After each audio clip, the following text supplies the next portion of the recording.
আন্তর্জাতিক মুদ্রা তহবিল IMF এর ঋণের শর্ত পূরণে ভর্তুকি কমাতে বিদ্যুতের দাম বাড়ালে বাড়তি চাপে পড়বেন ভোক্তারা।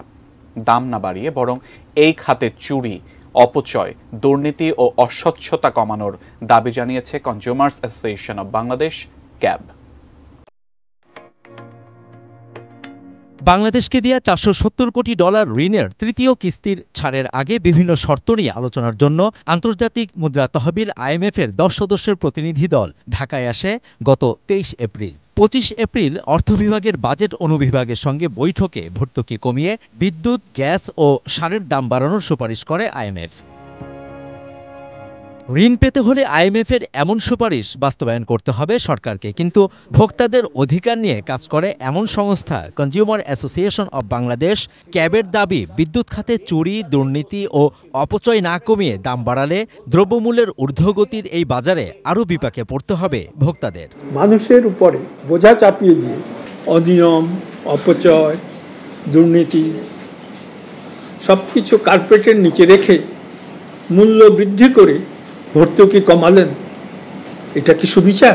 বৃহস্পতিবার সকালে রাজধানীর সেগুনবাগিচায় ঢাকা রিপোর্টার্স ইউনিটিতে বিদ্যুতের দাম বৃদ্ধি ও জ্বালানি সুবিচার বিষয়ে আয়োজিত সংবাদ সম্মেলনে ক্যাবের জ্বালানি উপদেষ্টা M শামসুল আলম দাম না বাড়িয়ে আগামী 3 বছরের মধ্যে বিদ্যুৎ ও জ্বালানির ভর্তুকি শূন্যে নামিয়ে আনতে 13 দফা দাবি তুলে ধরেন।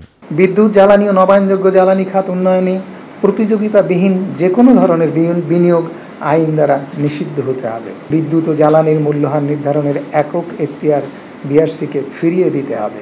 আর জ্বালানি বিশেষজ্ঞ ও অর্থনীতিবিদরা বলছেন, বিদ্যুতের দাম বাড়ালে মূল্যস্ফীতি কমানো যাবে না। আমাদের দুর্নীতিকে মোকাবেলা করব না, আমাদের অস্বচ্ছতাকে মোকাবেলা করব না, আমাদের প্ল্যানের ঘাটতিকে মোকাবেলা করব না, আর বিদেশের চাপের কাছে ক্রমাগত নতি স্বীকার করে দেশটাকে বিসর্জন দিব, সেটা তো হতে পারে না। 2000 মেগাওয়াট লোডশেডিং হচ্ছে, ইন্ডাস্ট্রি গ্যাস পাচ্ছে না, জ্বালানি নাই, তাও বিদ্যুৎ কেন্দ্র তৈরি হয়েছে কেন?